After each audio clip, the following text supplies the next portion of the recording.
Hola, ¿qué tal? ¿Cómo están todos ustedes? Esperando que se encuentren bien. Estamos pues en estas sesiones hablando de las perspectivas europeas de la comunicación y el entretenimiento. Y en esta ocasión vamos a hablar de un pensador alemán, de un miembro de la llamada Escuela de Frankfurt. Ya hablamos acerca de que la Escuela de Frankfurt no era una escuela como tal, sino pues un lugar donde en determinado momento pudieron converger algunos pensadores, ¿no? Y que a partir del desarrollo que tuvieron en, en el Instituto de Investigaciones Sociales de Frankfurt, se conocieron, empezaron a trabajar una serie de cuestiones comunes y finalmente pues salen de Alemania en el momento en el que es prácticamente ocupada por el partido nazi, ¿no?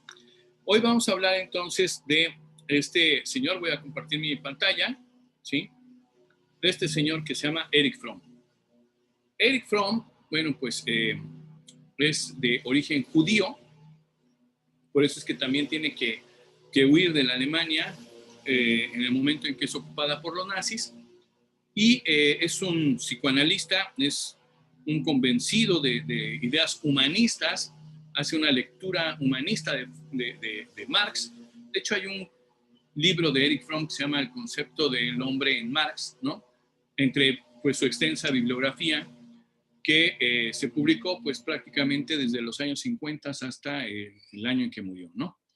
Eh, Como otros miembros de la Escuela de Frankfurt, sale de Alemania y él en particular, fíjense que llega a la Ciudad de México. Se establece ahí por un periodo y después pues trabaja desde su casa en la ciudad de Cuernavaca, en el estado de Morelos, allá en México, ¿no?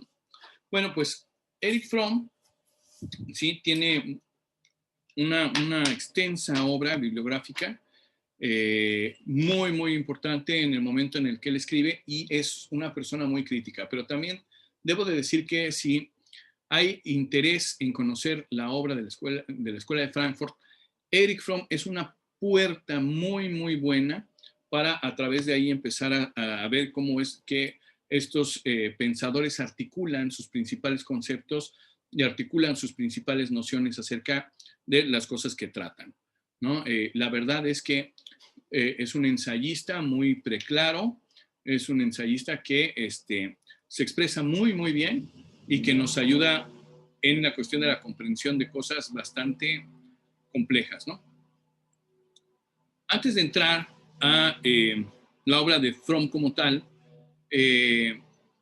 yo quisiera hacer una breve reflexión acerca de lo que es el iluminismo, o de lo que es esto que se llamó la ilustración, el periodo de la ilustración, a través de este señor que es René Descartes, que después es retomado, por supuesto, por Hegel, ¿no?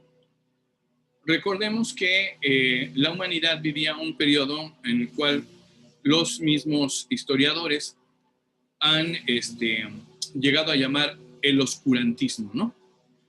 Pues este René Descartes que llega a decir, pienso, luego existo, pues a partir de esta breve sentencia, pues traza todo un programa del racionalismo, ¿no? De la ilustración. A partir de que uno piensa y luego existe, se da cuenta Descartes, o mejor dicho, lo pone así, que la razón humana es una adecuación entre la realidad y la verdad. Si yo pienso y luego existo, quiere decir que hay una manera en la cual la razón se adecua a la realidad y que lo que pienso es verdadero, ¿no? Desde el punto de vista cartesiano. Bueno, pues en primer lugar, esta sentencia sirve precisamente para ver cómo a partir de esta situación de la razón, soy un hombre que puede razonar, soy un hombre que puede establecer estas conjeturas, pues se ejerce una fuerte influencia para esto que se termina llamando el iluminismo, ¿no? ¿Qué es eso del iluminismo? ¿Por qué se le llamaba el iluminismo? Porque veníamos de una época oscurantista y se decía que a través de la razón ¿sí? Se daba luz, ¿sí? A través del conocimiento, y entonces se echaban por la borda la superstición, la tiniebla, la ignorancia, ¿no? Y que a partir de estas condiciones, bueno, pues a través del uso de la razón para la resolución de los asuntos humanos, pues tendríamos una cosa que se llama el progreso, donde dominara la razón, no la magia, no la superstición, no las creencias religiosas, ¿no? Entonces, esto es lo que nos dice el iluminismo, ¿no? O la ilustración, como ustedes quieran llamarlo. Ambos términos son equivalentes, son iguales.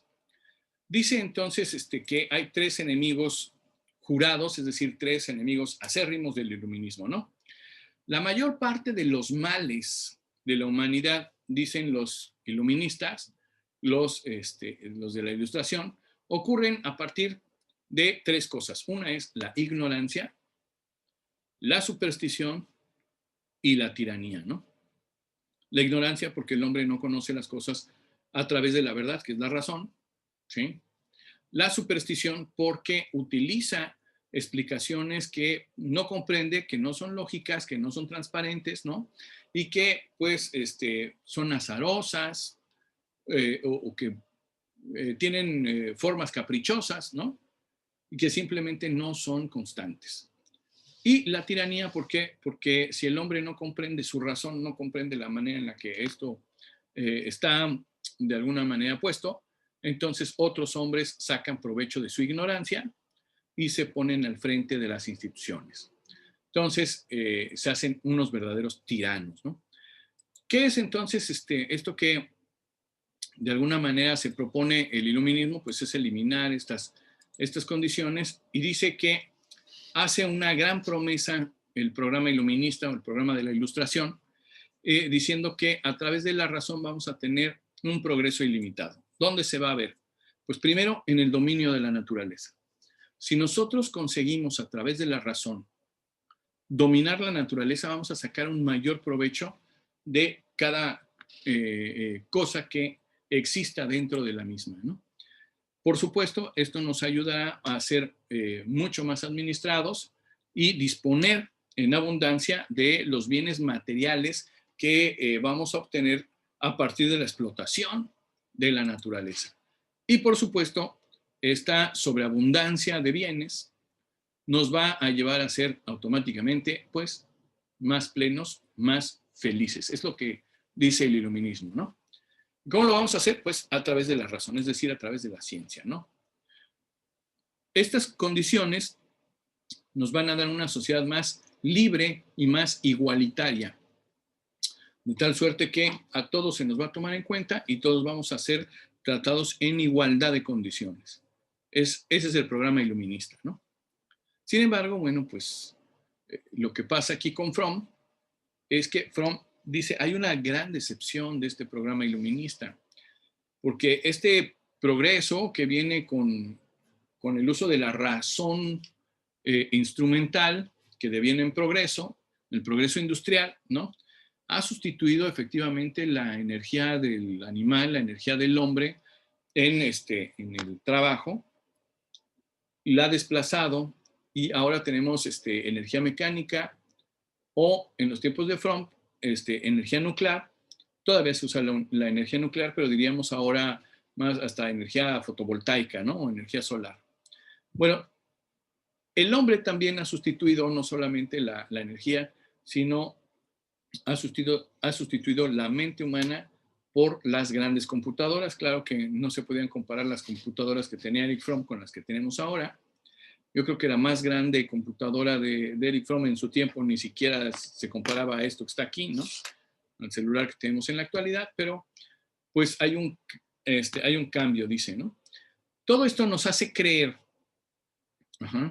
el progreso industrial, los llamados avances tecnológicos, el grado de civilización, que podemos lograr una producción ilimitada de bienes, por supuesto, un consumo ilimitado de los mismos, ¿sí? Y que estas herramientas nos van a ser omnipotentes, es decir, todopoderosos, y con la ciencia nos vamos a volver omniscientes, es decir, la ciencia va a poder escudriñar, transparentar y desvelar todos los misterios que habían sido reservados para el entendimiento humano, ¿no? Vamos a poder llegar a ellos.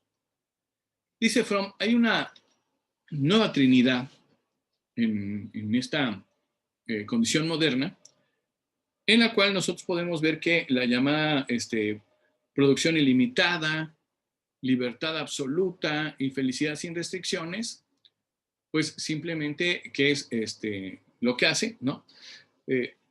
Sustituir a la religión que teníamos antes como parámetro con el cual se articulaba toda la vida, porque toda la vida giraba en torno a la religión, y la hemos desplazado por algo más novedoso, que es la razón, es decir, la ciencia, ¿no? Entonces, no estamos buscando una ciudad de Dios, estamos buscando a través del progreso, pues una ciudad terrenal en donde podamos ver todas estas esperanzas cumplidas, ¿no? No es extraño, entonces nos dice que esta nueva religión, la religión del progreso, la religión de los avances tecnológicos, del uso de la ciencia, dice, le infunda energías y vitalidad a esperanzas a los creyentes en ella, ¿no? Así como, podríamos decir, la religión católica o la religión cristiana en general le infundía algunas esperanzas, respeto y demás a los creyentes en una época anterior, ¿no? Simplemente, dice Fromm, hemos desplazado una cosa por otra. Entonces, ¿cómo se da ese desplazamiento? Pues a partir de la alienación. Ya habíamos hablado de lo que era la alienación. De acuerdo con Marx, pues hay 4 formas de alienación o de enajenación, es lo mismo el término, ¿sí? Aquí Fromm empieza en su libro a hablar de esto. Estamos hablando solamente de un libro de la obra de Fromm. No hemos abarcado toda la obra de Fromm, nos daría para todo un curso. Estamos hablando de un libro en específico que se llama Del tener al ser. Tiene muchas traducciones, en algunos lugares, bueno, se traduce de manera distinta, dependiendo de la editorial y el año, la impresión, pero más o menos es del tener al ser, ¿ok? Muy bien. De aquí, de ese libro es de donde sale todo esto que estamos discutiendo el día de hoy. Dice entonces, a partir de la alienación, cuando nos creemos que la búsqueda no es del otro, sino de lo otro, queremos llenar nuestras carencias y el ser con cosas.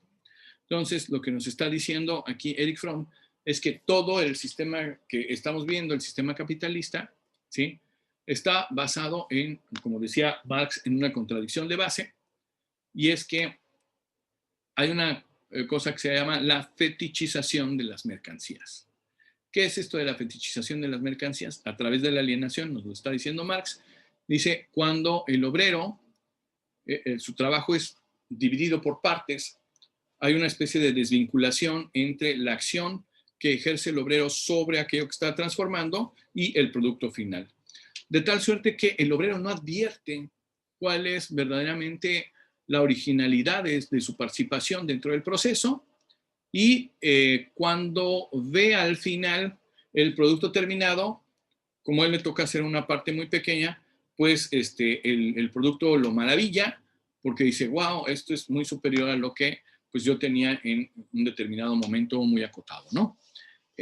Surge esa fetichización, surge ese impacto, ese apantallamiento, podríamos decir, del hombre respecto a sus productos, y se ve seducido por sus productos, ¿no?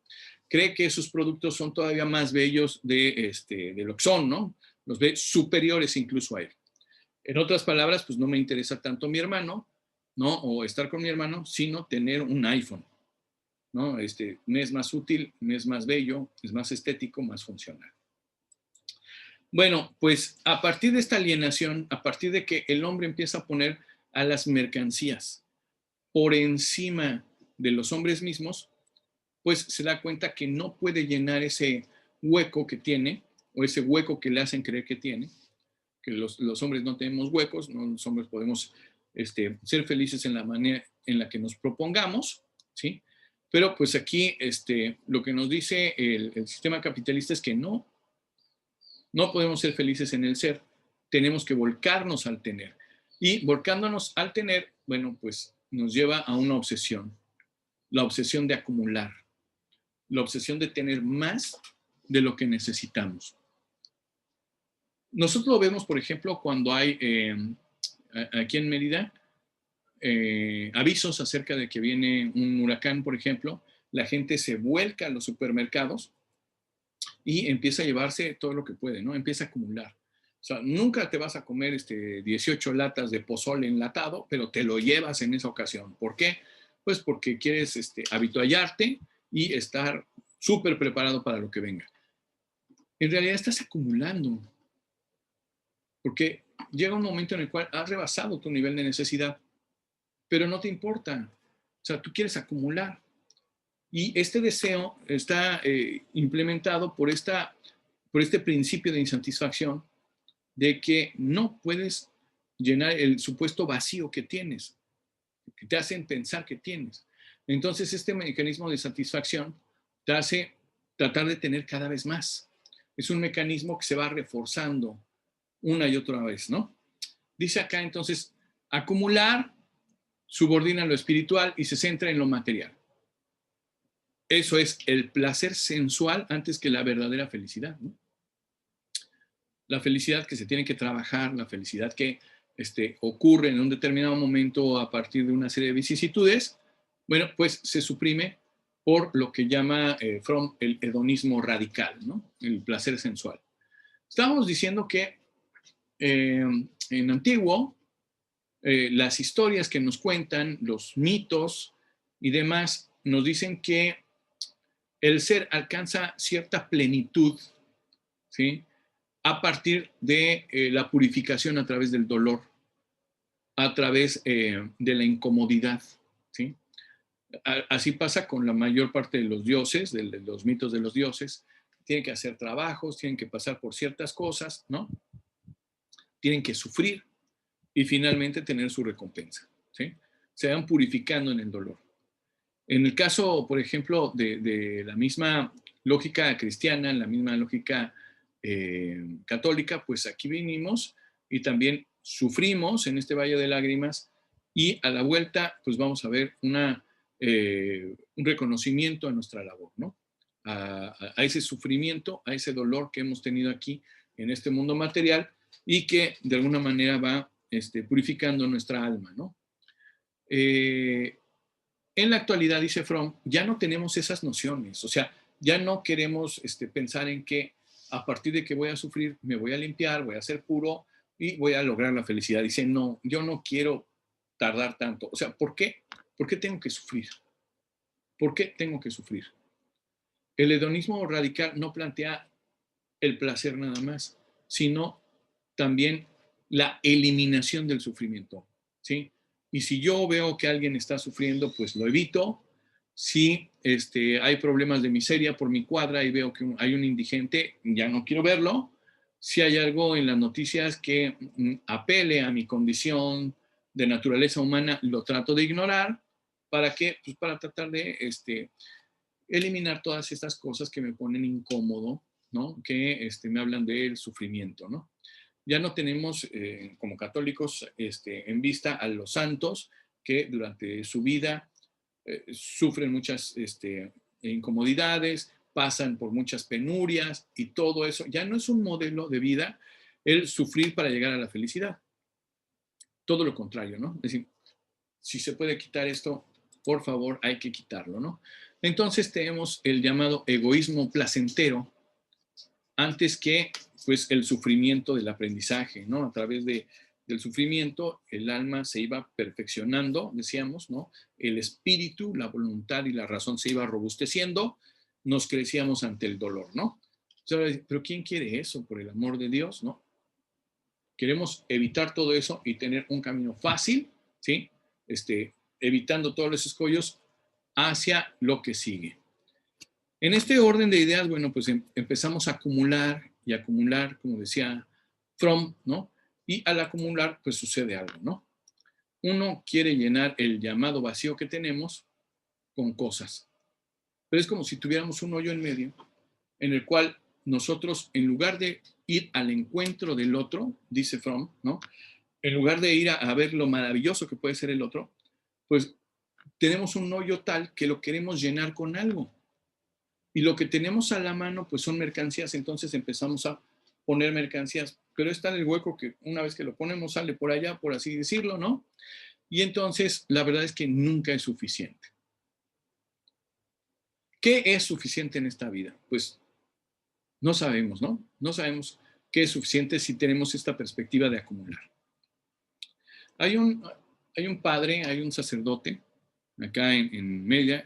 Alguna vez he escuchado los sermones que me gustan mucho, ¿no? Alguna vez fui a una misa en donde él estaba predicando y nos estaba dando un ejemplo que va muy relacionado con esto que estamos hablando, ¿sí? El padre Kemp, que rehabilita alcohólicos y rehabilita a drogadictos, ¿no? El padre Kemp decía que querían ver qué pasaba con una persona y cómo cambiaba su vida si de alguna manera se podían resolver sus necesidades o si le ponían una tentación. Entonces, es una persona que tiene mucha necesidad económica, está pasando una pena enorme con sus hijos y pues lo que deciden es poner a su puerta un costal y dejarle 99 monedas de oro, no 100, 99. Y esto está planeado de alguna manera para tratar de ver qué es lo que sucede con él.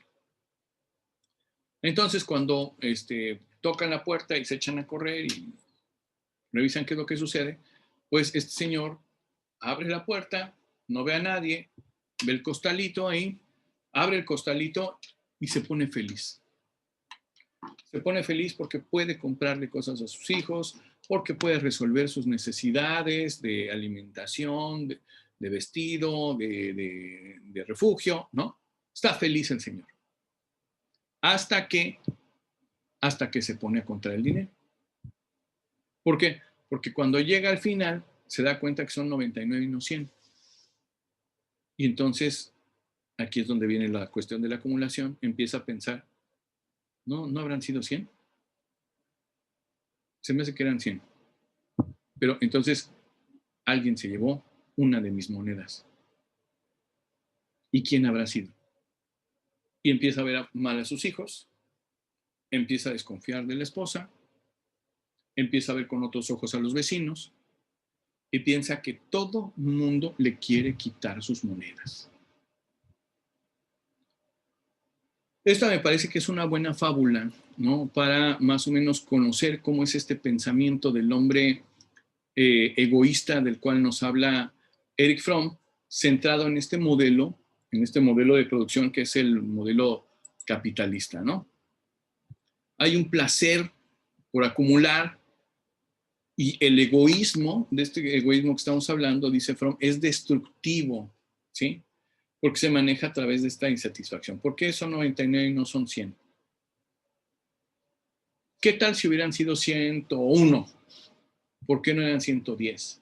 ¿Qué tal si hubieran sido 250? ¿Por qué no 300? Es decir, desde el punto de vista de la insatisfacción, nunca nada es verdaderamente suficiente para poder parar. Siempre aspira uno a más, ¿no? En este sistema en el cual nos han enseñado que no tienes que conformarte con resolver tu necesidad, tienes que ir a por más, ¿no?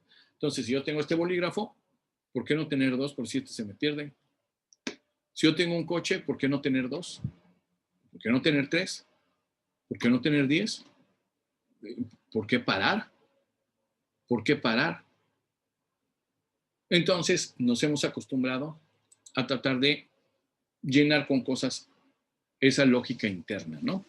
Dice, la insatisfacción se refleja en la impaciencia y en la ignorancia. Pues una persona que está insatisfecha es una persona que no puede ser paciente. Ya, por favor, más rápido y menos choro, ¿no? ¿Sí? La insatisfacción se refleja en la ignorancia, ¿sí? Que yo cuando conozco al otro, lo puedo justificar, puedo hacerme una idea, pero cuando no lo conozco, quiero que las cosas sean así. Cuando no sé qué es lo que implica hacer algo, pues me desespero. Quiero que ocurra, ¿no? Y a Fromm no le tocó vivir el tiempo de Internet, pero yo quisiera saber qué hubiera sucedido si Fromm hubiera visto que a veces somos tan desesperados, somos tan impacientes, que si yo pongo un mensaje, ¿sí? Digo, ¡ah! Nadie ha reaccionado, ¿qué me está pasando? Parece que a nadie le importo. O cuando yo mando un mensaje y estoy ahí viendo, estoy esperando a que la otra persona responda y no responde, sufro porque estoy insatisfecho por esa reacción. Quiero que sea inmediato. Quiero que la gratificación sea inmediata. Que apenas yo ponga un post, pues la gente me esté respondiendo, me esté validando, ¿sí? Me esté gratificando inmediatamente. Porque si no, yo me siento muy mal, me siento insatisfecho y siento que no vale la pena nada de lo que hago. Fíjense hasta dónde puede llegar esta situación, ¿no? En ese orden de ideas, dice Fromm, hay una serie de promesas incumplidas. Dice, la época industrial no ha podido cumplir su gran promesa y cada vez más las personas se dan cuenta de que esto es un fraude, ¿sí? Este modo de producción en el cual vivimos es un fraude. ¿Por qué? La satisfacción ilimitada de los deseos, ¿no? Pues no produce bienestar. No es el camino de la felicidad. No es el camino del placer máximo. Todo lo contrario, ¿no? Nos lleva siempre a querer más y no parar. En segundo lugar, este sueño de ser independientes de nuestras vidas, ¿no? Termina, dice Fromm, cuando empezamos a comprender que todos somos engranes de una máquina burocrática y que nuestros pensamientos, nuestros sentimientos, incluso nuestros gustos, pues ya han sido preprogramados, nos los manipulan el gobierno, los industriales, los medios de comunicación de masas, que están sirviendo a estos poderes que nos controlan, ¿sí? Todos ellos nos dicen qué debemos de desear, todos ellos nos dicen cómo hacer nuestra vida, nos venden, por ejemplo, el sueño americano, en donde todo mundo pues va a tener un nivel adquisitivo muy grande, va a tener su propia casa, su propio coche, un trabajo donde le van a pagar muy bien, etcétera, etcétera. Y aparte de todo, esas cosas, esas propiedades, lo van a hacer automáticamente feliz. Esa es la llamada promesa de la cual estamos hablando, que finalmente no llega, ¿no? No llega y, bueno, pues lo que sucede es que cada vez la gente se va dando cuenta que el supuesto progreso económico, pues ha estado exclusivamente circunscrito, ¿sí?, a un puñado de naciones. ¿A quiénes? A los ricos. De tal suerte que en las últimas décadas, ¿sí?, nos damos cuenta que los ricos se hacen cada vez más ricos y que los pobres se hacen cada vez más pobres. Los últimos informes acerca de la desigualdad económica en el mundo marcan que el 1% de la población que es más acaudalada, el 1% de la población, acapara el 99% de todos los recursos que hay en el planeta. ¿De qué nos está hablando esto? Que la brecha se hace cada vez más grande entre ricos, súper ricos, y pobres, miserables, ¿sí? ¿Y cómo pasa eso? Bueno, pues dice también Fromm, el progreso técnico también ha creado peligros ecológicos y de guerra nuclear, ¿no? Todo esto, la extrema pobreza por un lado, y por otro lado, la razón utilitaria con este peligro ecológico puede terminar con el planeta, dice Fromm. Y en este sentido, bueno, pues yo recuerdo ahí una plática que daba alguna vez el Dalai Lama. Si uno lo conoce, bueno, pues el Dalai Lama es hasta simpático, ¿no? Tiene una sonrisa muy contagiosa, tiene una personalidad magnética. Y en alguna ocasión lo invitaron para que hablara en un foro económico, ¿no? Y entonces los que le antecedieron, pues hablaban acerca de cómo iba a crecer más la economía, cómo iban a elevar los niveles de producción, cómo iban a, de alguna manera, hacer que hubiera unos mayores rendimientos, etcétera, etcétera, ¿no? Y bueno, lo que pasa con el Dalai Lama es que cuando le piden que hable, dice, yo estoy totalmente extrañado de por qué me pidieron venir acá, yo vengo, los escucho y me da mucha curiosidad todo esto que están planteando, porque quieren hacer más y más y más. En otras palabras, quieren extraer más, quieren chupar más de la tierra, y la tierra tiene un límite. Quieren tener una producción ilimitada de algo que es limitado. ¿Qué va a pasar el día de mañana cuando esos recursos se agoten?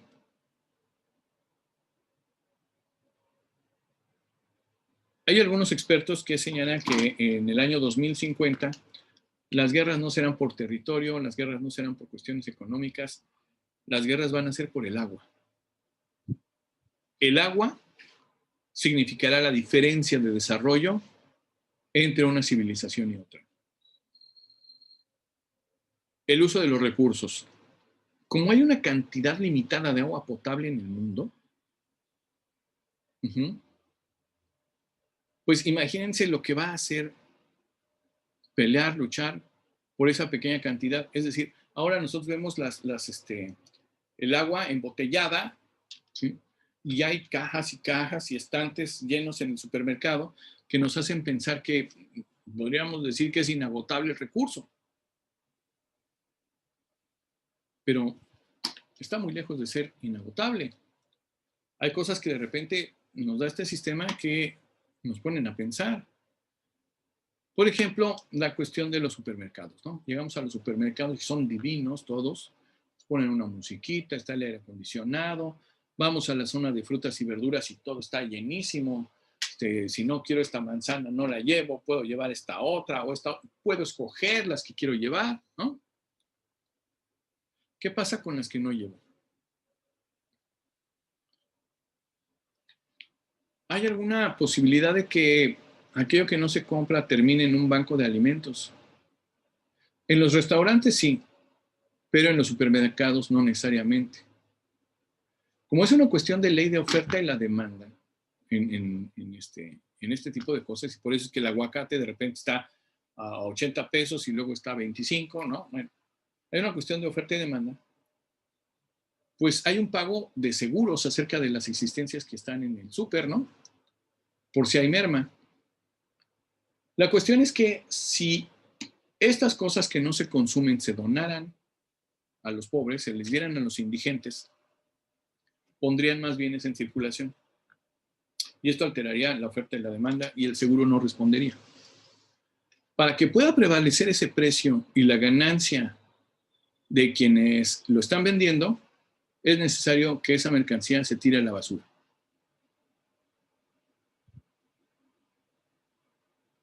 En lugar de ser repartida.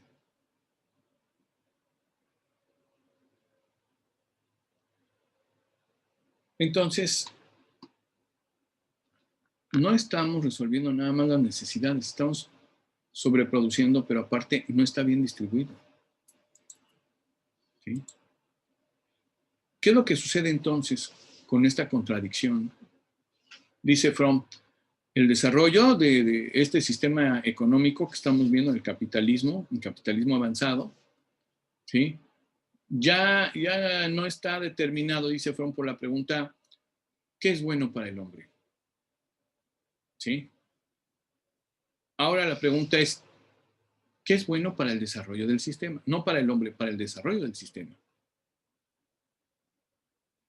Ya no nos estamos preguntando cómo resolver las necesidades de los hombres. Nos estamos preguntando cómo resolver las necesidades del sistema.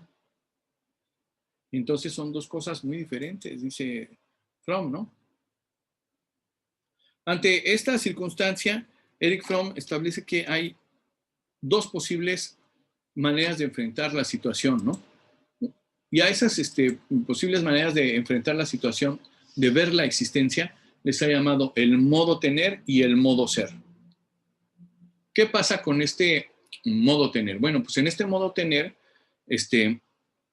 está sumamente influido por esta situación de la fetichización de las mercancías, de pensar que yo veo un iPhone y lo veo precioso y veo al indigente y lo veo horrible y digo, no, pues mejor el iPhone, ¿no? Es decir, tengo mal mis prioridades porque estoy fetichizando una mercancía. Bueno, dice, en el modo tener significa que lo deseo todo para mí.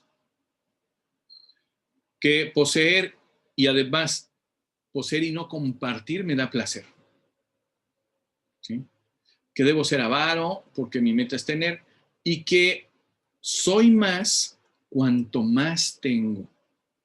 Si tengo más dinero, si tengo más posesiones, me siento que soy una mejor persona. ¿Sí? Y debo sentir antagonismo a todos mis semejantes, a mis clientes, ¿sí?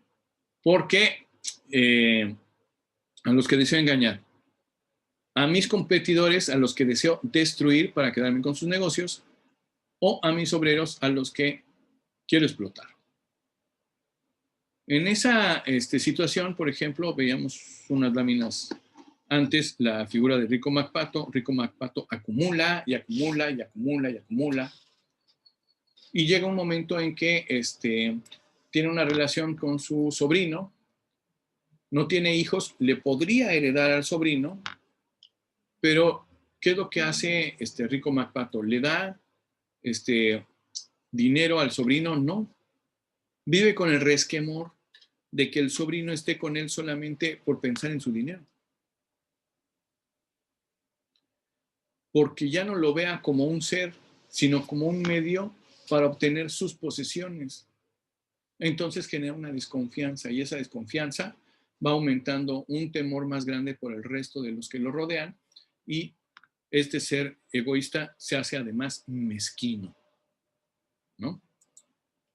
En este orden de ideas dice Fromm, nunca puedo quedar satisfecho porque mis deseos simplemente me han enseñado a que no tienen límite. Mientras que una necesidad sí tiene límite, el deseo no. ¿Qué es una necesidad? Yo tengo sed, ¿no? Aprovechando, ¿no?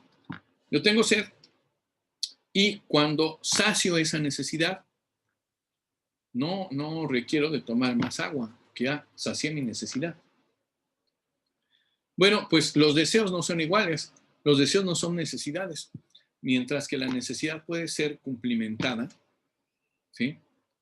El deseo simplemente no tiene límite. Entonces, ¿qué es lo que sucede? Envidio a los que tienen más que yo, ¿sí?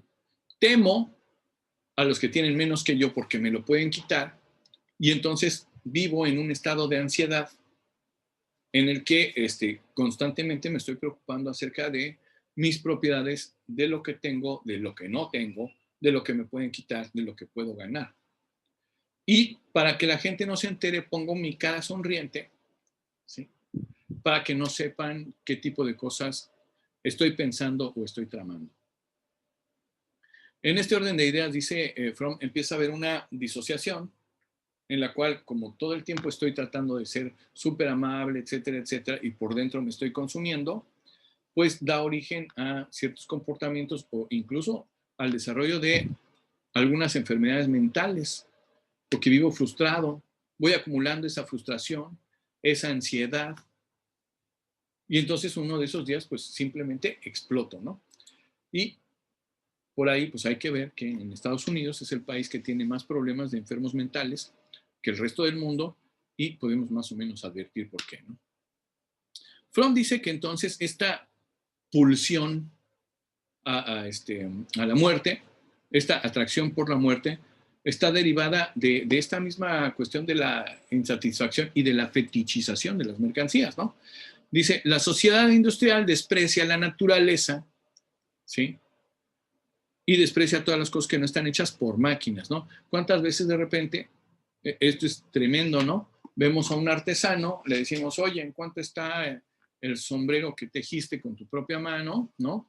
¿En cuánto está ese bordado que tienes ahí? Le decimos, le regateamos, no, te doy tanto. Y en muchos casos, pues ese artesano tiene que malbaratar su trabajo. De eso vive, de la energía viva que pone en sus obras. Entonces dice, incluso los pueblos que no son fabricantes de máquinas también son despreciados, ¿no? Entonces podemos decir, ¿a dónde vas? Alemania. ¡Wow! ¿A qué ciudad? Stuttgart. No, no, no, te la vas a pasar. Una tecnología que hay, el confort, ¿sí? Bueno, pero ¿qué es lo que sucede cuando le decimos, ¿y a dónde vas? Pues voy a ir a Nigeria. Ay, aguas, pues no han de tener ni tele, ¿dónde vas a dormir? Es una sociedad que no ha de tener nada por ahí de comodidades, ten cuidado, ¿no? Creo que ni siquiera hay internet. ¿A qué vas? Entonces, muchas veces preferimos este celular, ¿sí? Que es un aparato que puede resolver ciertas cosas a una persona. Está muy grueso, ¿no? Está muy grueso. O sea, si Alexa me puede resolver las cosas, pues prefiero a Alexa que a mi hermano o a mi hermana o al servicio, ¿no? Que me pueda ayudar. Es como la película esa de Hair, ¿no? En donde tengo una relación, entre comillas, con la voz programada de la inteligencia artificial que me habla a través de mi teléfono, en lugar de tener una relación con una persona, ¿no? Con un ser humano. Hoy en día, dice la gente, se siente atraída por estos objetos mecánicos, por el poder de las máquinas, es decir, por lo que no tiene vida. Y se siente atraída cada vez más por la destrucción, dicen, ¿no? Y en este sentido, de ser atraído por la destrucción, bueno, se puede manifestar de diversas maneras, ¿no? Desde el tipo de videojuegos hasta las historietas, pasando por las películas, pasando, etcétera, etcétera, ¿no? El hombre se ve más atraído por la destrucción, dice Fromm, que por la creación. E incluso esto lo podemos ver en el caso del lenguaje, es decir, cuando nosotros nos expresamos, también hay un lenguaje enajenado, es decir, un lenguaje que ya fue corrompido por esa situación egoísta y el modo del tener. La diferencia, dice Fromm, entre el tener y el ser es la misma que va de una sociedad que se interesa en las personas, en el modo ser, a una sociedad que está interesada en las cosas. No me interesan tanto las personas, sino tener cosas. No me interesa tanto donar por una causa para que una persona esté bien, como llegar a tener el Ferrari que quiero. No me interesa en cómo plantearme la felicidad de las personas que me rodean, cómo tener éxito para que me paguen más. Este lenguaje en el cual están dadas las cosas, empiezan a desplazar a los seres, es una cuestión muy sublime, es una cuestión ideológica. Nosotros ya vimos lo que es la ideología, ¿no? La ideología es una manera de pensar que modifica toda la estructura de nuestro comportamiento también. Dice, hay una enajenación de la propiedad en el lenguaje que nosotros utilizamos, ¿no? Por ejemplo, los sustantivos y los verbos se han enrocado. Es decir, ya no es una cuestión de un verbo significa una acción pura. Un sustantivo, una cosa inerte, ¿sí? Pues nosotros hemos querido cambiar los sustantivos, cosa inerte, que no se mueve, cosa, y hemos dejado atrás el verbo. El verbo es un principio de movimiento que es ejecutado por una persona. De tal suerte que, por ejemplo, hemos cerrado en la manera en la que nos relacionamos con las cosas y las personas en el modo tener. Yo tengo este bolígrafo, ¿no? Dice ahí, podemos poseer cosas u objetos, ¿no? Puedo poseer un reloj como ¿no? Una mesa como esta, ¿sí? Puedo poseer un auto. El término de posesión quiere decir que como esto es mío, yo lo puedo desarmar, yo lo puedo usar, lo puedo cargar, lo puedo modificar, lo puedo desechar, porque es un objeto y me pertenece. Yo puedo hacer con esto lo que yo quiera, porque es un objeto. El principio de que sea objeto es que esto no tiene acción. Yo soy el que, a través de mi acción, hago cosas con él. Proyecto mis deseos en esto. ¿Sí? En ese orden de ideas, ¿sí? Yo digo, tengo una pluma, ¿no? Pero esto ha pasado a través de nuestro lenguaje y nos ha hecho pensar las cosas de manera distinta. Por ejemplo, tengo una preocupación. Dice Fromm, no puedes tener una preocupación. Tener una preocupación es que estás así, ¡ah! Alguien te da una preocupación así como si fuera una pluma. Y dices, ya tengo la preocupación, ¿ahora qué hago? Pues me deshago de la preocupación. ¿Sí? No, no tienes una preocupación, estás preocupado. El hecho de manifestarlo con el verbo tener ya tiene que hablar de la posesión, de la propiedad, ¿no? De tratar de controlar las cosas. Tengo un gran amor o tengo una novia. Dice, pues el amor no puede poseerse. El amor es una actividad, no es una cosa. El amor no es un objeto. Uno ama, verbo, amar. Uno ama. No puede tener un amor. Tener un amor es, ¿quiere un amor? Sí, ahí te va. Ay, gracias, ya lo tengo, ¿no? Uno ama, no tiene un amor. Esto último es sumamente importante, porque la manera en la que hablamos refleja la manera en la que pensamos. Y en particular en esta sociedad, dice Fromm, capitalista avanzada, pues nosotros pensamos en términos de insatisfacción, pensamos en términos de propiedad. Gran parte de los feminicidios ocurren por esta situación. Este último ejemplo es de verdad muy preocupante, por decirlo menos, ¿no? Si los hombres, porque el feminicidio regularmente es una condición de violencia de género por parte de otro género, si los feminicidios se dan es porque hay una incomprensión de esto. Cuando un hombre tiene una relación con una mujer y piensa de manera enajenada, ¿sí? Cree que la mujer es un principio de posesión, es decir, es mi mujer. Al decir es mi mujer es como mi pluma. ¿Sí? Tengo una novia, tengo una esposa. No soy esposo de, no somos novios, ser. Lo hemos cambiado por el tener. Cuando yo digo tengo una novia, es como si yo tuviera esta pluma. Yo tengo esta pluma. Como esta pluma no hace nada, no tiene importancia, yo tengo un principio vital de iniciativa, esta pluma no. Esta pluma no ejerce influencia sobre mí, de tal suerte que yo la puedo despedazar y la puedo desechar. Esto que yo he pensado a través de la pluma, porque la considero un objeto que puedo tener, imagínense cuando yo tengo una novia, estoy pasando la analogía de esto.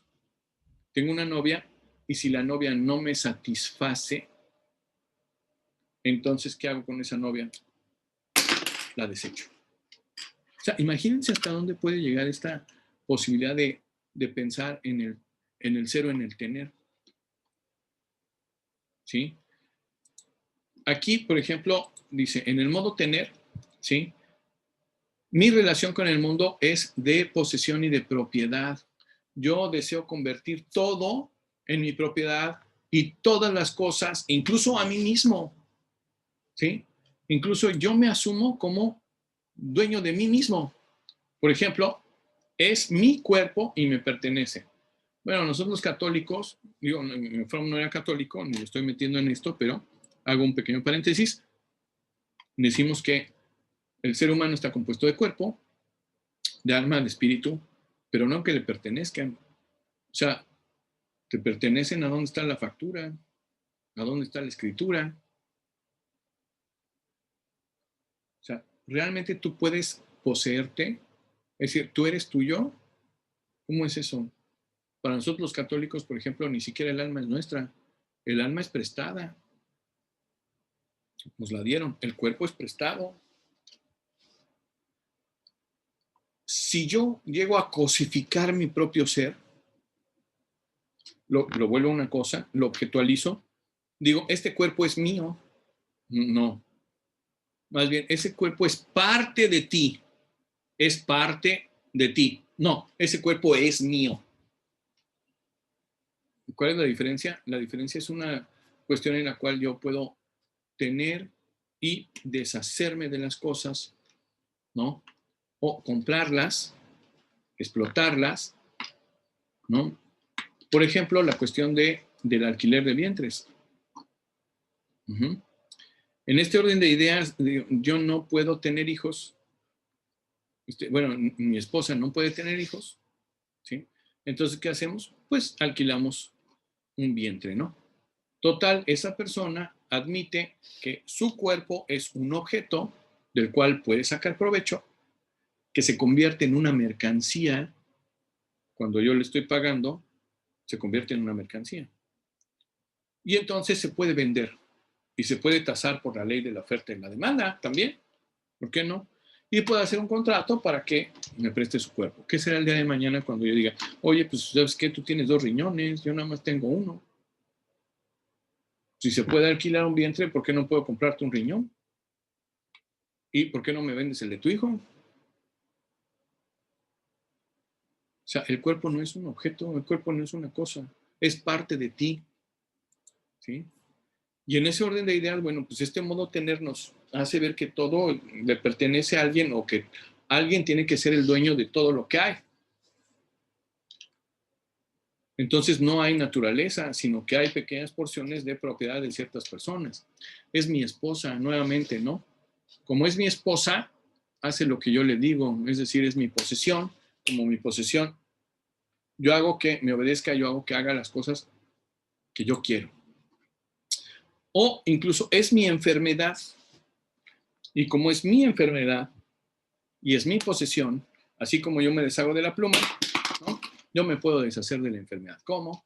Pues quiero un principio de voluntad anticipada. Si yo me pongo así en mi enfermedad, pues quítenme mi vida. ¿Por qué? Porque es mía. Es mía, es mi posesión y yo puedo decidir sobre mis cosas. En realidad es una cosa de posesión, es una cosa de propiedad. Yo creo que no. De hecho, hemos malentendido ciertas cosas.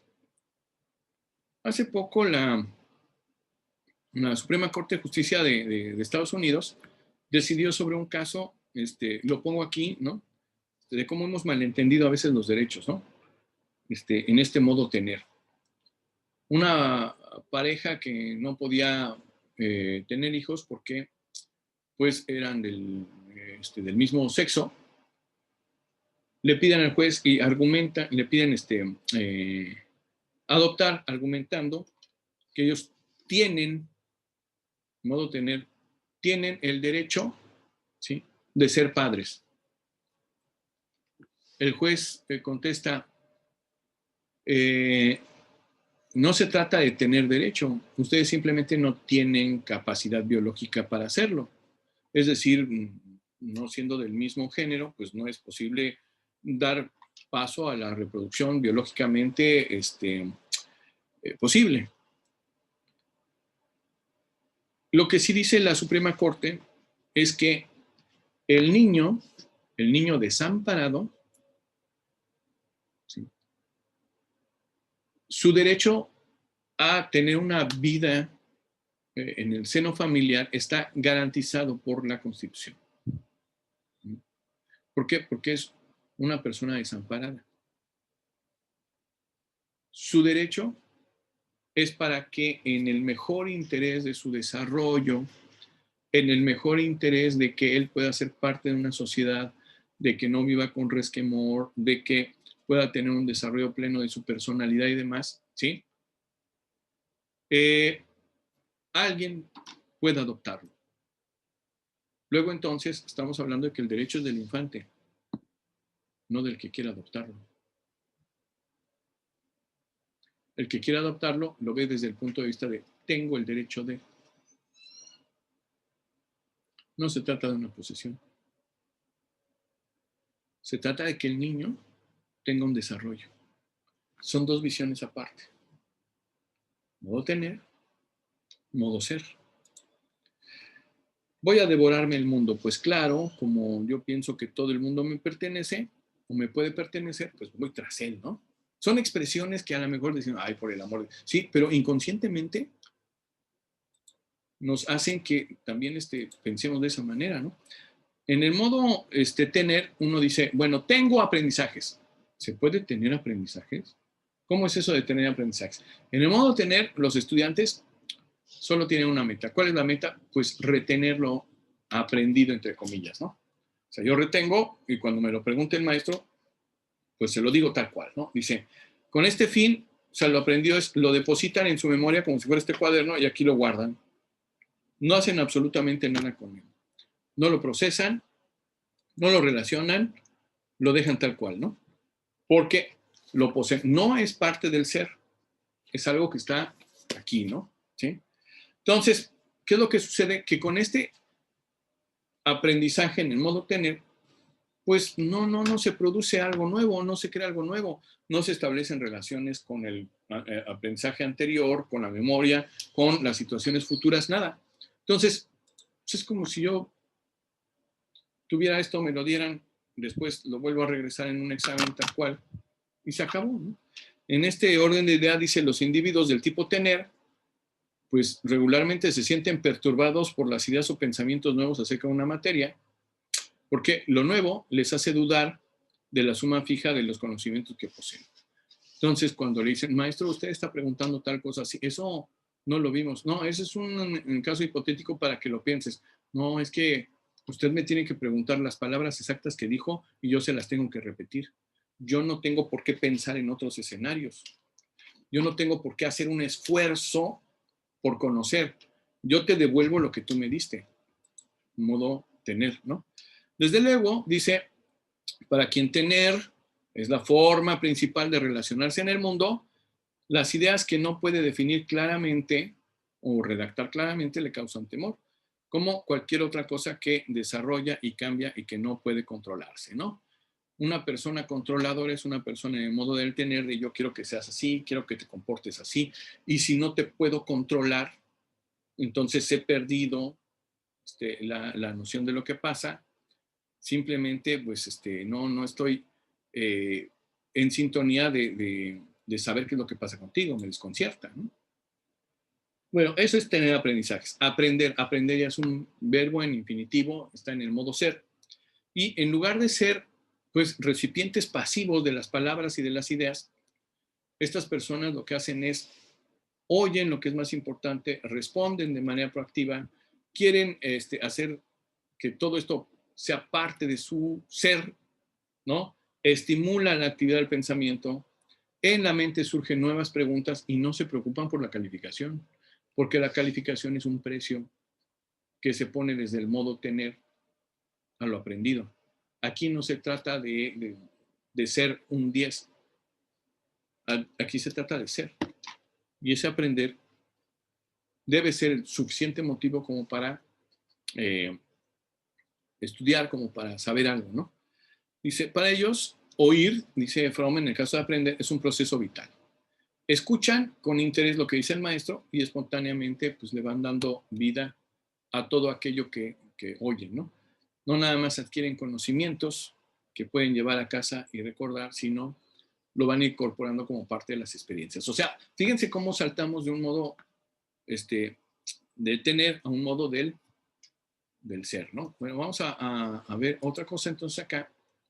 Dice, sobre el ser auténtico, dice, en el modo de existencia de ser, podemos identificar dos formas de ser. Una se opone a tener y significa una relación viva y auténtica con el mundo.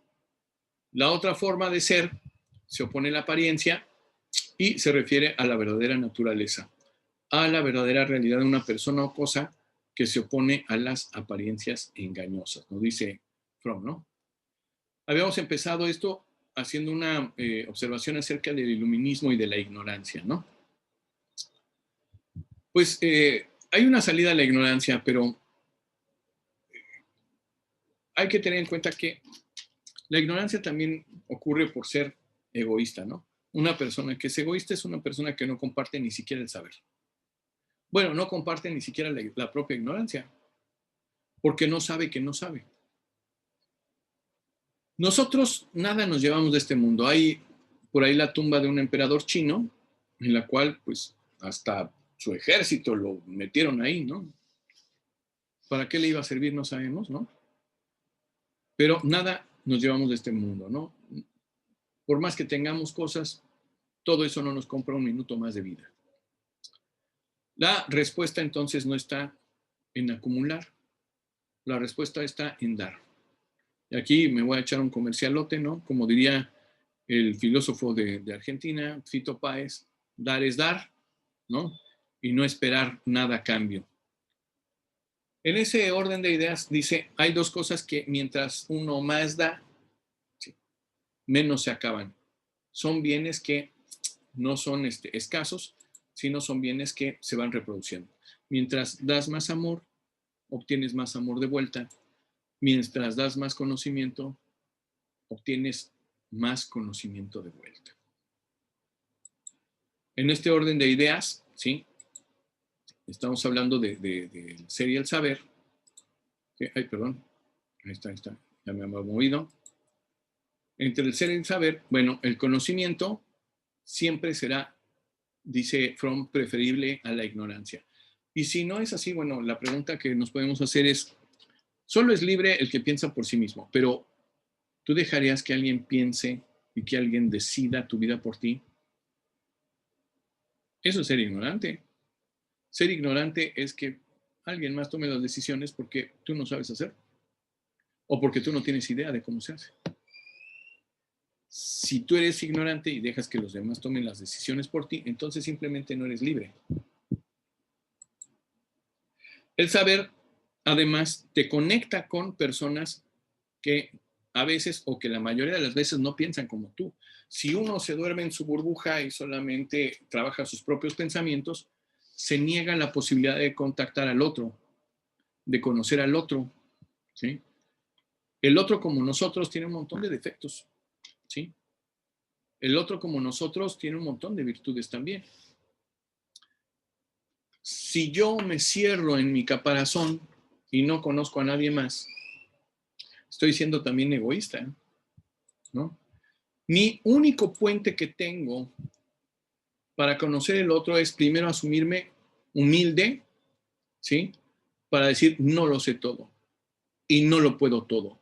Por eso necesito del otro, porque yo no me puedo valer completamente por mí mismo.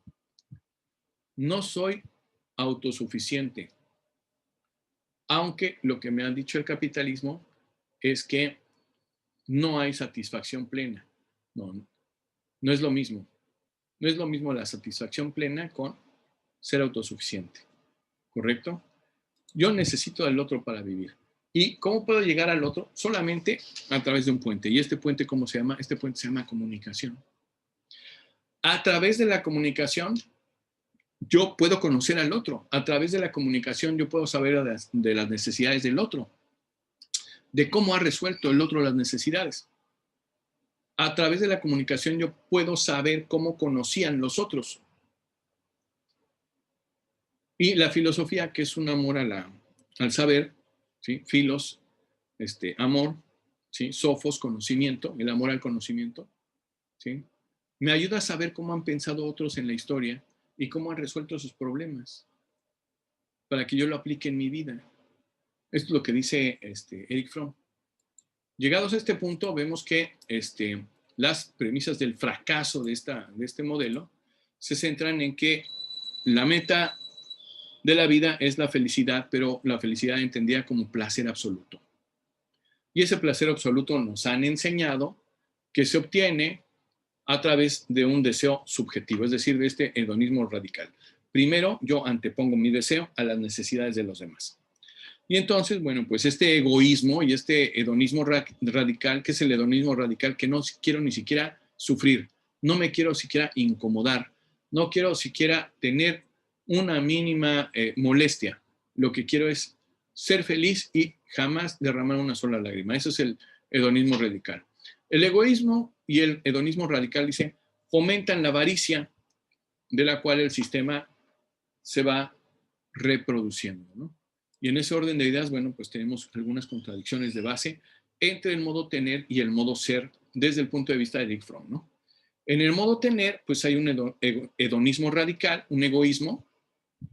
La gente tiende a ver su propio interés. En el modo ser, pues hay un bienestar social. ¿Por qué? Porque la gente es altruista. Yo te ayudo.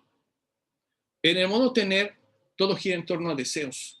Y los deseos, como ya dijimos, no pueden ser satisfechos porque surgen nuevos.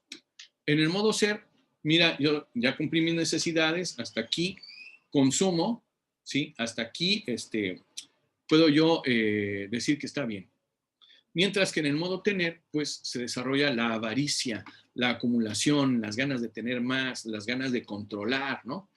En el modo ser, pues hay un desarrollo social, porque yo me preocupo por mí, por mi congénere, por mi comunidad, y entonces vamos todos juntos, ¿no? En el modo tener, pues busco el placer absoluto, ¿no? El placer de lo efímero, ¿no? Mientras que en el modo ser, lo que busco es ser feliz, es decir, ayudar también a los demás a resolver sus temas de necesidades. Hay dos modos de actuar en esta vida, de acuerdo con Fromm. Uno es el modo tener, otro es el modo ser. Este libro, si lo quieren después revisar, del tener al ser, Caminos y extravíos de la conciencia, de Erich Fromm. Y bueno, pues hasta aquí vamos a dejar en la sesión del día de hoy. Espero que les haya interesado el tema.